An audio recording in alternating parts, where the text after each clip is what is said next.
오늘 저는 여러분들과 함께 5가지 사랑의 언어라는 제목으로 말씀을 같이 생각해 보겠습니다. 옛날에, 그러니까 약 250년 전에 미국에 조나단 에드워드라고 하는 분이 계셨어요. 이분은 참 그 당시 참 위대한 신학자였고 또 목회자였고 설교가였습니다. 이분이 프린스턴 대학교의 총장으로 있을 때, 그때 그에게는 결혼 정년기에 딸이 하나 있었습니다.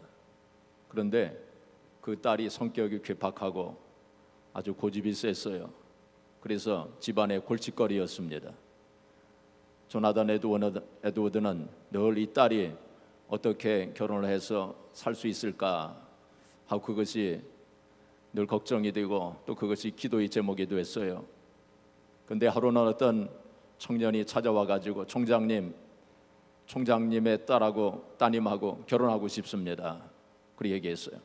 그 청년은 참 믿음이 좋고 신실한 청년이었어요. 그래서 조나단 에드워드는 속으로 하나님 앞에 감사를 드렸습니다. 이 집안의 골칫거리인 이 딸과 결혼하겠다고 이렇게 신실한 청년이 찾아왔으니 참 하나님 앞에 감사할 일인데, 마음속에 양심의 가책이 생겼어요. 그래가지고 말하기를, 허락할 수 없네, 나는 자네가 나의 딸과 결혼하는 것을 허락할 수 없네 라고 그렇게 말했어요. 그러자 이 청년이, 총장님 왜 그러십니까? 저는 따님을 참 사랑합니다 하면서 다시 간청을 했어요. 그러자 이 조나단 에드워드가 말하기를, 자네는 나의 딸과 결혼할 자격이 없네 하고 얘기를 했어요. 총장님 왜 그러십니까? 왜 자격이 없다고 말씀하십니까? 저는 부족하지만 하나님을 잘 믿는 사람이고 또 따님을 참으로 사랑합니다. 허락해 주십시오 라고 말하니까 조나단 에드워드가 뭐라고 말했느냐면은, 자네가 나의 딸과 결혼해서 살려면 자네는 예수님의 마음을 가져야 하네 하고 그렇게 얘기했다는 것입니다. 예수님의 마음을 가지고 잘 참아야만 자기 딸과 결혼해서 살 수 있을 거라 하는 그러한 의미로 그런 얘기를 한 것입니다. 그리고 그 청년이, 총장님 제가 평생 주님의 마음 가지고 살겠습니다 하고 그렇게 약속을 하고 그래서 결혼을 했대요. 그래서 행복하게 살았답니다. 하여튼 중요한 거는 우리가 어떤 일이든지 주님의 마음을 가지고 사는 거, 이게 중요한 일 아닙니까? 그런데 사실 예수님의 마음을 가지고 늘 산다고 하는 거, 그거 쉬운 일 아닙니다. 결혼 생활하면서 늘 주님의 마음을 가지고 살아야 하는데 그게 말처럼 그렇게 쉽습니까? 그래서 행복한 결혼 생활하기 그렇게 쉬운 것이 아닙니다. 오늘 저는 이 결혼 생활에 대해서 한번 같이 생각해 보려고 합니다. 5월달은 가정의 달이라고 그러는데 오늘 5월 마지막 주일이에요. 그래서 가정의 달이 다 지나가기 전에 이 결혼 생활에 대해서 한번 좀 생각해 보려고 하는 것입니다. 저 자신이 참 부족한 점이 많지만은, 그러나 우리가 함께 되돌아보는 그러한 시간이 되기를 바라서 오늘 말씀을 같이 생각해 보려고 합니다. 물론 미혼이신 분들도 많이 있고 또 현재 혼자 사시는 분들도 많지만은, 앞으로의 결혼 생활을 생각하면서 또 자녀들의 결혼 생활, 또 손주들의 그 결혼 생활, 혼사에 대해서 기도하는 마음으로 우리 함께 같이 생각해 보기를 원합니다. 남녀가 결혼하기 전에 사랑에 빠지면 황홀경에 빠지게 됩니다. 그래서 상대방을 볼 때 완전한 사람으로 보여지지만은, 그러나 결혼을 하면 그 환상이 깨지기 시작하게 됩니다. 그래서 현실을 이제 보게 되는 것입니다. 어떤 사람이 이렇게 얘기했어요. 좀 심하지만은 한번 들어보시길 바랍니다. 세면대 위에는 머리카락이 널려 있고 거울은 얼룩으로 지저분하다. 화장지는 어떻게 걸어야 하는지, 변기 뚜껑을 올려놓아야 하는지 닫아 놓아야 하는지를 놓고 다툰다. 신발은 스스로 신장에 들어가지 않으며 서랍은 스스로 닫히지 않고 코트는 옷걸이를 싫어하고 양말은 세탁기에서 타령한다. 이런 세상에서는 보는 것만으로도 상처가 되고 입을 열면 부담이 된다. 사랑하던 사람이 적으로 변하며 결혼 생활은 전쟁터가 된다. 그렇게 얘기했습니다. 결혼을 해서 살다 보면 코 고는 소리가 들리고 또 눈곱 낀 얼굴을 보게 되고 발톱에 낀 때가 보이는 것입니다. 과학자들이 밝혀낸 바에 의하면 인간의 뇌에서 애정화학 물질로 불리는 PEA가 있대요. PEA, 이것은 애정화학 물질이랍니다. 이 애정화학 물질인 PEA가 생성되면 모든 것이 사랑스럽게 보이지만은, 그러나 이 PEA, 애정화학 물질은 9개월 내지 36개월이 지나면 점차 소멸되어 없어진다는 것입니다. 그래서 결혼한 후에 소위 권태기라고 하는 것이 찾아오게 되는데, 옛날에는 권태기가 7년 정도 지나면 찾아온다고 했어요. 근데 요즘에는 그게 빨라졌습니다. 그래서 2년 만에 찾아온대요. 자, 그런데 여러분, 기쁜 소식이 있습니다. 그건 뭐냐면 황홀한 상태가 계속되면 안 된답니다. 황홀한 상태가 점차 좀 없어져야만 된다는 거예요. 왜냐하면 황홀한 상태가 계속 되게 되면은 직장 생활을 제대로 못하게 되고 학교 생활도 제대로 못하게 되고 사회생활을 제대로 못하게 된다는 것입니다. 그러면 황홀한 상태가 이제 없어지게 되면 어떻게 해야 되느냐? 학자들이 말하기를 진정한 사랑을 추구해야 되는데, 이 진정한 사랑이라고 하는 것이 무엇이냐? 이성과 감성을 연합시켜주는 사랑이라고 했습니다. 무슨 사랑이요? 이성과 감성을 연합시켜주는 사랑. 무슨 뜻인지 아시겠어요? 저도 모르겠습니다. 이성과 감성을 연합시켜주는 사랑을 이루면서 살아야 한다고 그렇게 말합니다. 그런데 가만히 보니까 말이죠, 오늘 본문 말씀 고린도전서 13장 사랑의 장, 그 본문 말씀을 보면 바로 그 말씀이에요. 바로 이성과 감성을 연합시켜 주면서 이루어지는 그 사랑에 대한 말씀이 바로 오늘 본문 말씀이에요. 조금 있다가 이 본문 말씀을 우리 다시 한번 좀 읽어보도록 그렇게 하겠습니다. 그래서 결혼 생활은 말이죠, 그냥 저절로 그 행복이 이루어지는 것이 아닙니다. 노력과 훈련이 필요해요. 이성과 감성이 이루어진 사랑을 이루어 나가기 위해서는 노력과 훈련이 필요하고 배워야 됩니다. 배워야 돼요. 결혼 생활에 대해서도 배워야 돼요. 근데 사실 우리가 학교에서 결혼 생활을 어떻게 해야 되는가 배워보신 분 있으세요? 그 학교에서 안 가르쳐 줍니다.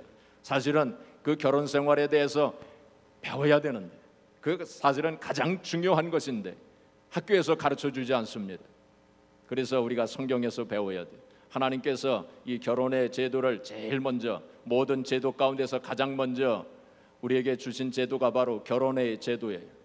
그래서 이 결혼 생활이 그만큼 중요한 것인데 이 성경에서 우리가 배워야 돼요.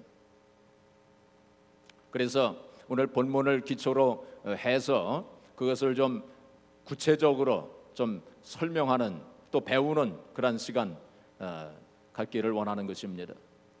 게리 채프맨이라고 하는 분이 The Five Love Languages라고 하는 책을 썼어요. 1992년에 이게 베스트셀러가 됐습니다.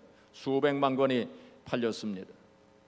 그것이 바로 우리말로 번역을 하면 5가지 사랑의 언어라고 하는 그러한 책입니다. 오늘 이 책을 기초로 해서 우리가 결혼 생활을 어떻게 해야 되는가 하는 것을 좀 함께 생각해 보려고 하는 것입니다. 중요한 것은 바로 상대방의, 우리 배우자의 사랑의 언어가 무엇인지 그거를 알아야 한다는 것입니다. 보통 자기 자신의 사랑의 언어는 알고 있어요. 그러나 배우자가 원하는 사랑의 언어를 모르고 있어요. 그래서 배우자가 원하는 사랑의 언어가 무엇인가 하는 것을 우리가 함께 좀 생각해 보려고 하는 것입니다. 자, 먼저 우리 본문 말씀 한번 같이 또 보겠습니다. 오늘 본문 말씀이 바로 사랑의 언어예요. 사랑의 언어. 사랑의 언어. 자, 본문 말씀 고린도서 13장 4절부터 7절까지 이 말씀을 이제 우리 남자분들과 여자분들이 교대로 좀 읽겠습니다. 읽으실 때 좀 천천히 좀 생각하시면서 그 사랑의 언어가 바로 이런 것이구나 하는 것을 생각하시면서 한번 같이 우리 읽을 텐데, 남자분들은 4절하고 6절, 여자분들은 5절하고 7절 그렇게 읽도록 하겠습니다. 우리 4절부터 같이 읽겠습니다. 시작.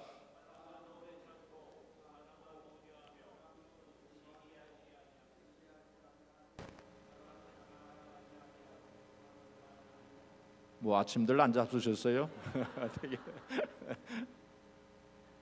자, 우리 같이 다시 4절 다시 한번 읽겠습니다. 사랑은 오래 참고, 사랑은 온유하며, 시기하지 아니하며, 사랑은 자랑하지 아니하며, 교만하지 아니하며. 5절 여자분들, 무례히 행하지 아니하며.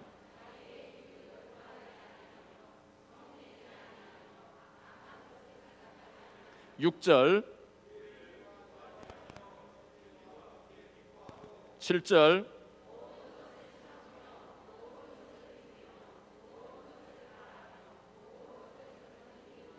예, 아시겠어요? 사랑의 언어.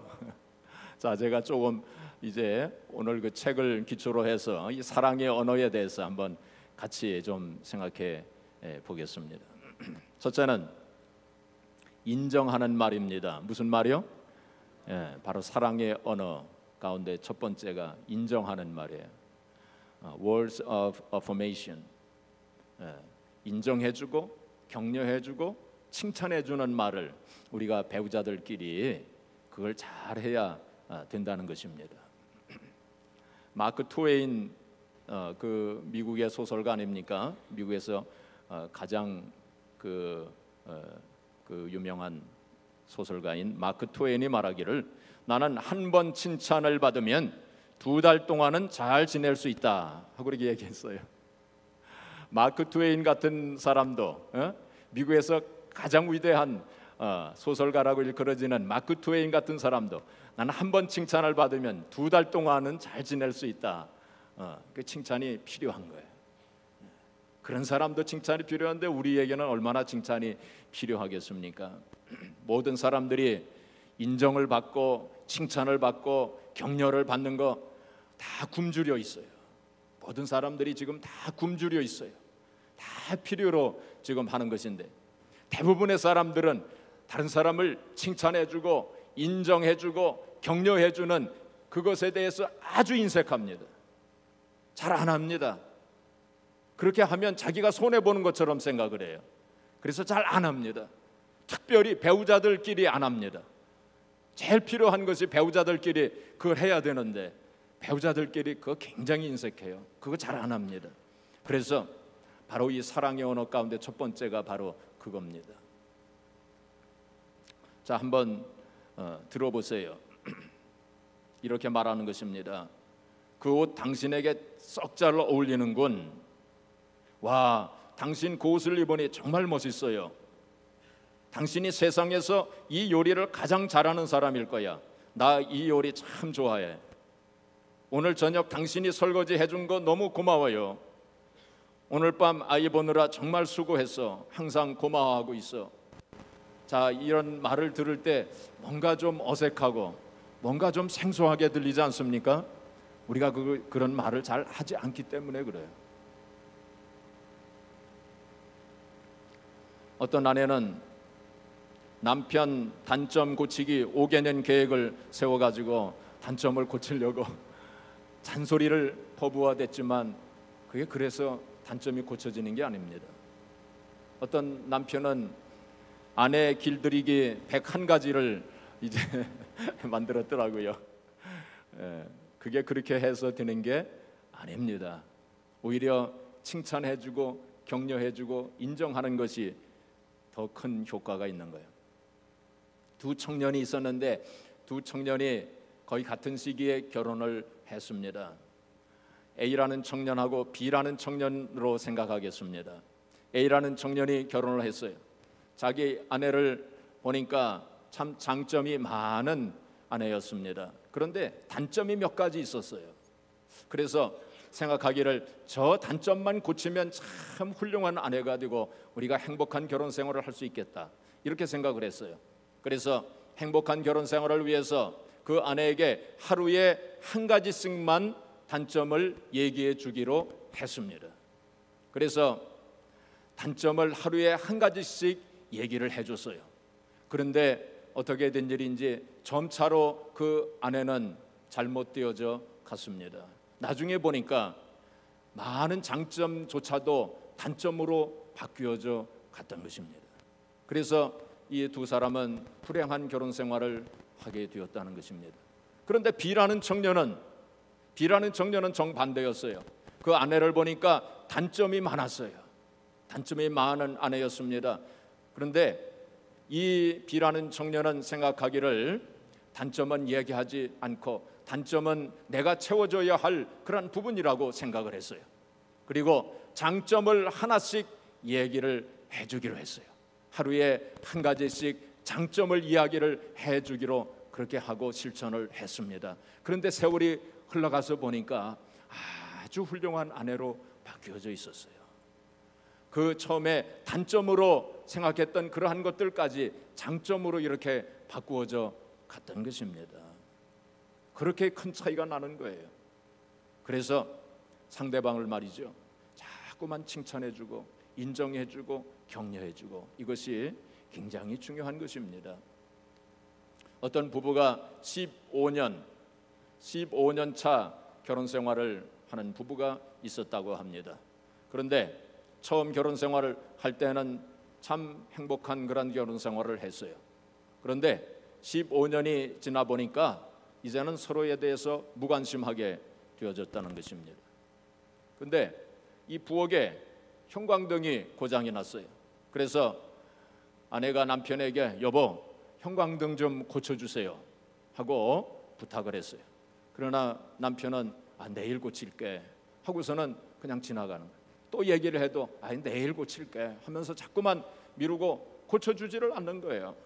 그래서 아내가 너무너무 화가 나고, 그래서 내가 형광등 고쳐달라고 몇 번을 얘기해서 내가 정말 못 살아 하면서 잔소리를 퍼부어댔지만은 소용이 없었어요. 그래서 아내가 이제는 결혼 상담가를 찾아갔어요. 결혼 상담가에게 찾아가서 그 모든 이야기를 하고 하소연을 했습니다. 그러니까 이 결혼 상담가가 숙제를 하나 주겠다고 그랬어요. 숙제는 일주일 동안 숙제를 주는데 하루에 한 번씩 남편에 대해서 칭찬한 말을 하라고. 그것이 숙제였습니다. 그래서 숙제를 받은 그날 저녁에 이제 저녁을 먹으면서 그 남편을 뭘 칭찬을 해줘야 될 터인데 아무리 생각을 해도 아무리 봐도 칭찬할 게 없어요. 그래서 밥을 먹다가 이렇게 보니까 남편이 이발을 한 것이 보였어요. 보통 때 같으면 뭐 그냥 무심하게 지나버리겠지만은 숙제를 해야 되니까 말하기를 당신 오늘 이발을 하니까 아주 산뜻해 보이고 아주 젊어 보이는데요 하고 그렇게 아주 어렵게 말을 꺼냈습니다. 그 말을 했을 때 남편도 당황하고 아내도 좀 이렇게 너무나도 오래간만에 그런 말을 들으니까 남편이 당황을 하고 또 아내도 뭔가 좀 교면쩍고, 그래서 물 가져오겠다고 부엌으로 피신을 했습니다. 그러나 숙제를 했어요. 그 다음에 이튿날에 또 이제 또 숙제를 해야 되는데 아무리 봐도 칭찬할 게 없었는데, 이게 저녁을 먹고 남편이 이제 방으로 들어가는데, 방으로 들어가다 보니까 이 거실에 이 장난감들이 이렇게 어지럽게 널려져 있는 것을 보게 되었습니다. 이 남편이 그냥 발로 쓱쓱 이제 좀 치우고 이렇게 지나갔어요. 그것을 본 아내가 얼른 여보 장난감 치워줘서 고마워요. 뭐 치워주긴 뭘 치워줬습니까? 발로 쓱쓱 이렇게 했는데 그래도 숙제를 해야 되니까 그렇게 얘기를 했어요. 그 세 번째 날 이제 남편이 돌아오는데, 퇴근하고 집에 돌아오는데 손에 뭔가 들려져 있었어요. 그 무엇일까요? 형광등이었습니다. 형광등을 가지고 와서 얼른 그 부엌에 가서 형광등을 고쳐줬어요. 그리고는 아내에게 말하기를 여보 뭐 또 고칠 거 없어 하고 그랬다는 것입니다. 그렇습니다. 이 칭찬 그리고 격려해 주는 거, 이거 굉장한 능력이 있는 거예요. 근데 우리가 그거 굉장히 잘 안 합니다. 결혼 생활하면서 우리가 격려하는 말은 말이죠, 상대방의 잠재력을 일깨워 주는 거래요. 칭찬하고 격려해주고 인정하는 말은 상대방에게 감추어져 있는 이 잠재력, 잠재 능력이 누구에나 다 있지 않습니까? 훌륭한 아내가 될 수 있는 잠재력, 훌륭한 남편이 될 수 있는 잠재력을 다 가지고 있어요. 그걸 일깨워주는 능력이 있다는 것입니다. 헨리 포드가 자동차를 발명을 했는데, 그가 자동차를 이렇게 만든다고 했을 때 모든 사람들이 다 조롱을 했답니다. 그리고 의심했답니다. 그러나 그의 부인이, 그의 아내가 그를 계속해서 격려해 줬대요. 당신은 할 수 있다고, 한번 해보자고, 해보라고 격려해 줬대요. 그리고 헨리 포드가 밤늦게까지 그 자동차와 그 씨름할 때에 이 그 부인이 등불을 들고 계속 이제 이렇게 도와주는 그런 일을 했대요. 거기에 힘을 얻어 가지고 헨리 포드가 자동차를 발명했다는 것입니다. 그래서 앞으로 이제 결혼 생활 이제 하시는 분들은 그렇게 많이 칭찬해주고 격려해주고 인정하는 그럴 말을 많이 해주세요. 자, 이 주제와는 조금 상관이 없는 얘기지만은 우리가 부부 생활할 때에 상대방에게 얘기할 때 부탁하는 말을 해야 된다는 것입니다. 명령하는 말이 아니라 부탁하는 말을 해야 된다는. 저도 이걸 좀 잘 못하는 것 같은데, 하여튼 예를 들면 당신이 이번 주에 잔디를 깎지 않으면 옆집에서 쑤가 들어올 거야 하고 이렇게 얘기하지 말고, 이렇게 얘기하지 말고 여보 이번 주에 잔디를 깎을 수 있을 것 같아요 하고 이렇게 얘기를 하라는 것입니다. 깎을 수 있을 것 같아요 하고 상대방을 존중해 주라는 것입니다. 남편들은 흔히, 저도 좀 그런데 여보 물 갖다 줘, 물 가져와 하고 이렇게 얘기하지 않습니까? 근데 여보 물 좀 갖다 줄 수 있겠어? 이렇게 얘기를 해. 똑같은 말이지만은 그 말이 큰 차이가 있다는 것입니다. 그래서 배우자를 소중하게 생각하고 존중하면서 우리가 살아야 한다는 것입니다. 자, 그래서 첫 번째 사랑의 언어는 뭐예요? 인정하는 말, 격려해주고 칭찬하는 말, 이것이 바로 사랑의 언어라는 거예요. 자, 두 번째 사랑의 언어는 뭐냐? 함께하는 시간입니다. 함께하는 시간. 영어로 말하면 퀄리티 타임을 가지는 QT예요. QT. 바로 부부 사이에도 QT를 가져야 돼요. QT를 해야 돼요. 그러니까 부부 함께 있는 그 시간은 그냥 아무 의미 없이 함께 있는 그런 시간이 아니라 서로에게 집중하는 시간을 가져야 된다. 서로에게 집중하는 시간을 가져야 된다. 보통은 그냥 소파에 앉아가지고 함께 TV를 보고 혹은 또 뭐 스마트폰을 뭐 또 함께 한다든지 뭐 서로 스마트폰을 본다, 뭐 신문을 본다. 그렇게 함께 있는 시간이 아니라 그런 거 아무것도 하지 아니하고 그냥 서로에게 집중하는 그런 시간이 바로 퀄리티 타임이라는 거예요. 바로 그런 퀄리티 타임을 우리가 많이 가져야 한다는 것입니다. 그래서 진정한 대화를 해야 돼요. 진정한 대화. 학자들이 그렇게 얘기합니다. 부부싸움을 하는 이유는 여러 가지 이유가 있겠지만은 가장 큰 원인은 대화하는 법을 모르기 때문에 부부싸움을 한다는 거예요. 대화하는 법을 모른다는 거예요. 대부분의 부부들이 대화하는 법을 모른다는 거예요. 자, 대화하는 법. 우리가 어떤 대화를 해야 되느냐? 한마디로 말하면 공감적 대화를 해야 된다는 것입니다. 무슨 대화를 해요? 공감적 대화. 이거 꼭 기억하시기 바랍니다. 공감적 대화를 해야 돼요. 공감적 대화. 들어주기를 잘해야 한다는 거예요. 상대방의 말을 잘 들어줘야 돼요. 들어주는 대화를. 이것은 부부 사이뿐만이 아닙니다. 자녀들과 대화할 때도 마찬가지예요. 들어주기를 잘해야 돼요. 다른 사람들하고 대화할 때도 들어주기를 잘해야 돼요. 이게 바로 공감적 대화입니다. 공감적 대화를 해야 인간관계가 좋아지는 거예요. 근데 학자들이 조사를 해봤대요.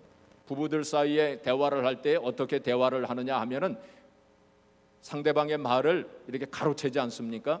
상대방의 말을 끊지 않아요. 근데 그 시간이 17초래요. 평균적으로 따져보니까 17초 만에 상대방의 말을 가로챈답니다. 그러니까 상대방이 말을 하는 것을 그냥 계속 말을 하고 나는 들어주지를 못한다는 거예요. 대부분 17초 만에 그냥 가로채가지고 내가 말대꾸하고 내가 반박하고 그렇게 한다는 거예요. 그래서 상대방이 충분히 말을 할 수 있도록 말을 좀 들어주는 그러한 대화법을 해야 된다는 것입니다. 그게 바로 공감적 대화예요. 그러니까 상대방이 무슨 말을 할 때 그랬었구나, 그랬구나 하고 이렇게 좀 들어주고 머리도 끄덕끄덕하고 맞장구도 쳐주고 이제 그렇게 하면서 상대방이 충분히 말을 할 수 있도록 그렇게 해야 된다는 거예요. 자, 한번 해보시길 바랍니다. 머리를 좀 끄덕이시면서 그랬었구나, 그랬구나 하고 자꾸 훈련을 해야 돼요. 그래서 우리 자녀들하고 대화할 때도 그랬었구나, 그랬구나 하고 이렇게 자꾸 얘기를 해줘. 그게 바로 공감적. 부부 사이에 그런 대화가 없다는 거예요. 그런 대화를 대부분 못 한다는 것입니다. 자, 이 부부의 대화가 뭐가 잘못됐는지 한번 들어보세요. 아니, 오늘 모임에서 영수 엄마는 왜 자꾸 나한테 생트집을 잡는지 몰라? 사사건건 시비가 얼마나 화가 나는지 나중엔 뛰쳐나오고 싶더라니까. 그 사람 참 이상한 것 같아 하고 아내가 그렇게 얘기를 했어요. 이제 남편이 말하기를 에이, 내가 보기엔 교양머리만 넘치더구만. 당신이 뭔가 잘못했으니까 그 여자가 그랬겠지. 괜히 당신한테 그랬겠어? 보통 남편들은 다 이렇게 얘기합니다. 그렇죠? 자, 그렇게 되면은 이 아내는 영수 엄마에게로 향하던 그 분노가 갑자기 남편에게 쏟아집니다. 당신 그 여자를 좋아하는 거야? 이렇게 나오잖아요. 나를 좋아하는 거야. 당신 도대체 왜 그래? 그렇게 나옵니다. 그렇죠? 자, 그러면 남편이 아니, 내가 뭘 잘못했는데 나한테 화풀이야 하고 이렇게 되죠. 대부분의 부부들 사이의 대화가 이렇게 진행이 됩니다. 그래서 부부싸움이 되는 거예요. 무엇이 잘못됐을까요? 공감을 안 해줬어요. 남편이 아내의 말에 공감을 안 해줬어요. 공감을 해줘야 돼요. 공감. 같은 편인데. 자, 그랬을 때 아내가 처음 얘기를 꺼냈을 때 이렇게 해야 돼요. 그랬어. 힘들었었겠네. 왜 당신처럼 착한 사람한테 그랬을까? 그 여자 나쁜 여자 아니야? 하고 이렇게 얘기를 해줘야 돼요. 이게 굉장히 중요한 거예요. 대부분 저도 좀 거기에 포함되지만 그거 잘 못해요. 꼭 기억을 하세요. 공감을 해주세요. 그랬었구나. 당신 참 힘들었었겠네. 이렇게 얘기를 해야 돼요. 자, 그러면은 어떻게 되느냐면 아내가 말이죠, 스스로 문제를 해결해요. 사실 답을 알고 있어요. 그렇게 얘기하면 아내는 뭐라고 얘기냐면 아니 뭐 그렇게까지 볼 건 없어. 나도 사실 잘한 거는 별로 없거든. 이렇게 나오는 거예요. 그러니까 부부싸움이 안 돼요. 그래서 꼭 기억하세요. 공감적 대화를 하시기를 바랍니다. 이 남편들은 특별히 해결책을 제시해 주려고 그래요. 답을 주려고 그래요. 아내가 직장에서 그 속상한 일을 당하고 와서 뭐라고 얘기하면 남편들은 이렇게 해, 이렇게 하면 돼 하고 이렇게 해결책을 답을 꼭 주잖아요. 답을 주지 마세요. 아내들은 이미 다 알고 있어요. 해답을 다 알고 있어요. 그러니까 공감만 해주면 돼요. 아, 그랬었구나. 아, 그런 일이 있었구나. 얼마나 힘들었어 하면서 이렇게 얘기해주면 아내는 알고 있어요. 답을 알고 있어요. 그러니까 자녀들과의 대화도 마찬가지예요. 이런 식으로 대화가 이루어져야 합니다. 그리고 대화법 가운데 중요한 게 있어요. You 메시지에서 I 메시지로 바꾸어서 대화를 해야 돼요. 이거는 부부 사이뿐만이 아니라 모든 사람들하고 대화할 때도 마찬가지예요. You 메시지에서 I 메시지로 바꾸어서 대화를 해야 됩니다. 자, 예를 들어서 You 메시지는 뭐냐면은 당신이 요즘 나한테 관심이 있기나 해요? 당신이 요즘 나한테 관심이 있기나 해요? 내가 어머니 수발 드느라 꼼짝을 못하는데도 당신은 나한테 수고한다는 말 한마디 안 해주잖아요. 당신이 이게 You 메시지입니다. You 메시지. You 메시지에서 I 메시지로 바꿔줘야 돼요. 어떻게 대화를 하느냐? 자, 들어보세요. 여보, 나도 이제 많이 늙었나 봐. 어머님 수발을 잘 들고 싶은데 매일 집안에서만 살다 보니까 가슴이 갑갑하고 때로는 괜히 혼자서 눈물만 흘리게 돼. 인생이 허망하게 느껴지기도 하고 점점 의욕이 없어져 가는 게 건강도 점점 안 좋아지는 것 같아. 나 왜 그러지? 왜 이렇게 사람이 부족한지 몰라. 이게 지금 I 메시지로 바꿔서 얘기한 거예요. You 메시지에서 I 메시지로. 예? 틀리죠? 똑같은 얘기를 한 건데 얼마나 틀립니까? 자, 또 하나 예를 들면 남편이 이렇게 얘기합니다. 이건 You 메시지예요. 오늘도 반찬이 이게 뭐야? 당신 도대체 집에서 뭐 하는 사람이야? 이게 지금 You 메시지입니다. 자, 그런데 이걸 I 메시지로 바꾸어 보겠습니다. 자, 여보, 요새 내가 입맛이 깔깔한 게 밥이 잘 안 먹히네. 환절기라서 그런가? 특히 식당 밥은 잘 못 먹겠어. 점심 때는 두어 수저밖에 못 먹겠더라. 그래서 그런지 퇴근길엔 얼마나 배가 고픈지 당신이 끓여주는 맛있는 된장찌개 생각에 굴뚝 같더라고. 왜 멸치 넣고 칼칼하게 끓이면 입맛이 확 돌아오잖아. 이렇게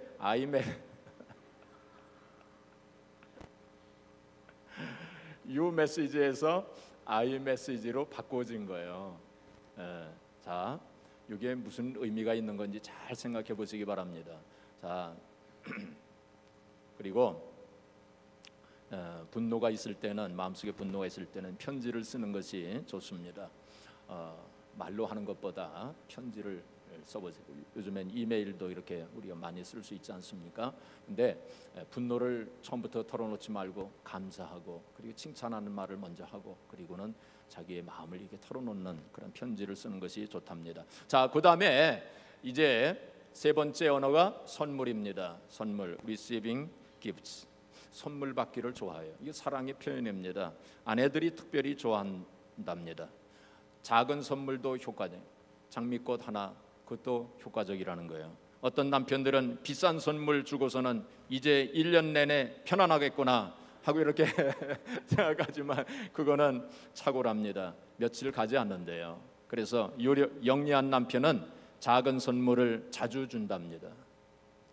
이게 선물 주고 받는 거, 이것도 사랑의 언어라는 거예요. 자, 그 다음에 네 번째가 봉사입니다. Acts of service. 봉사. 배우자가 원하는 바를 해주는 거, 이게 봉사. 이게 사랑의 언어예요. 남편이 설거지를 한다든지 집안 청소를 한다든지, 혹은 아내가 맛있는 음식을 만든다든지 옷을 잘 준비해 준다든지 하는 거, 이거 봉사입니다. 이것도 사랑의 언어예요. 자, 마지막이 뭐냐면은 마지막 사랑의 언어가 스킨십입니다. 우리 영어에 스킨십이란 단어는 없지만 우리 한국 사람들은 다 알고 있잖아요. 스킨십이 뭔지. 이게 피지컬 터치입니다. 손을 잡아주거나 혹은 키스하거나 포옹한다든지 등등 사랑을 전달하는 수단이에요. 이것도 하나의 사랑의 언어예요.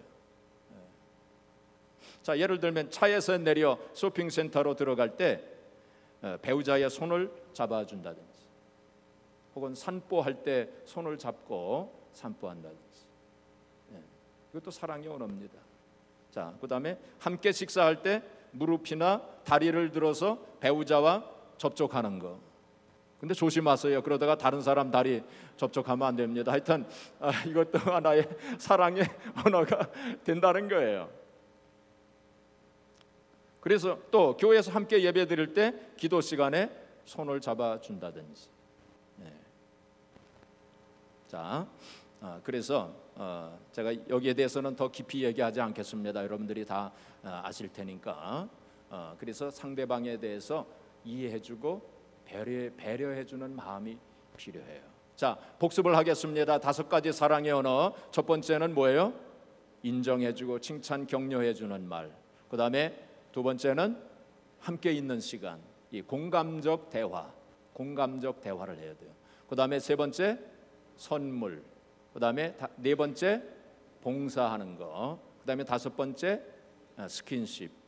요 5가지, 이게 바로 사랑의 언어인데, 중요한 것은 뭐냐면은 상대방, 나의 배우자가 원하는 사랑의 언어가 무엇인지 그거를 알아야 한다는 것입니다.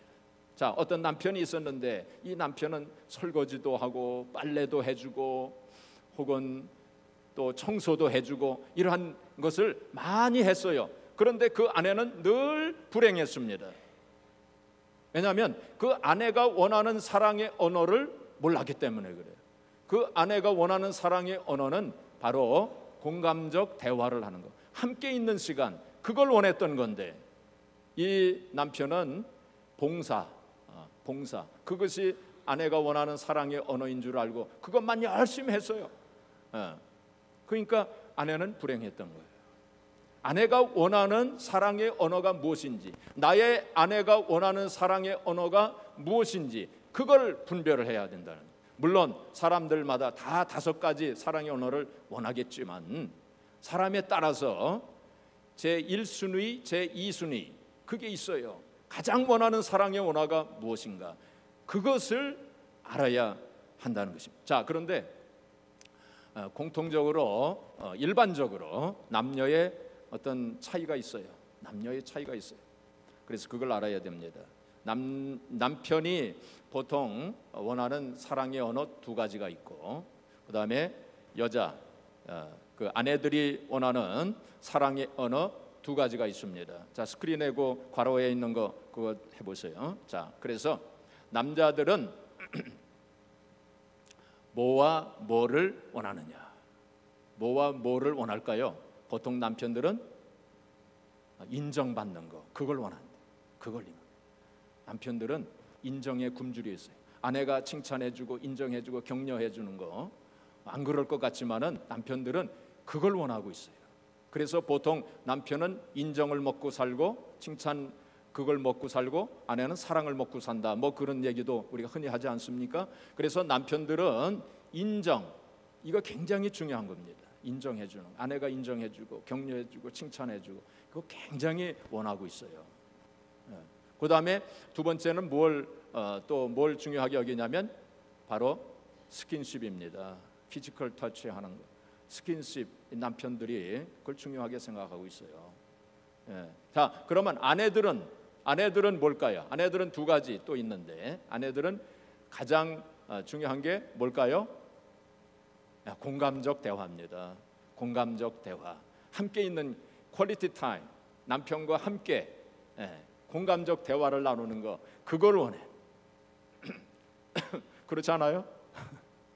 자, 그 다음에 두 번째는 뭘까요? 선물이에요. 선물을 원한대요. 남편들은 뭐 선물 그까짓 거 그거 이렇게 생각을 하지만 아내들은 안 그렇다는 거예요. 그러니까 이 차이를 우리가 잘 알아야 된다는 거예요. 이 차이를 잘 알아야 된다는 거예요. 그래서 나의 배우자에 대해서 연구를 해야 돼요. 우리가 이 세상에 수십억의 인구가 있잖아요. 근데 나의 배우자는 그 중에 딱 한 사람밖에 없는 거예요. 아주 특별한 사람입니다. 그렇죠?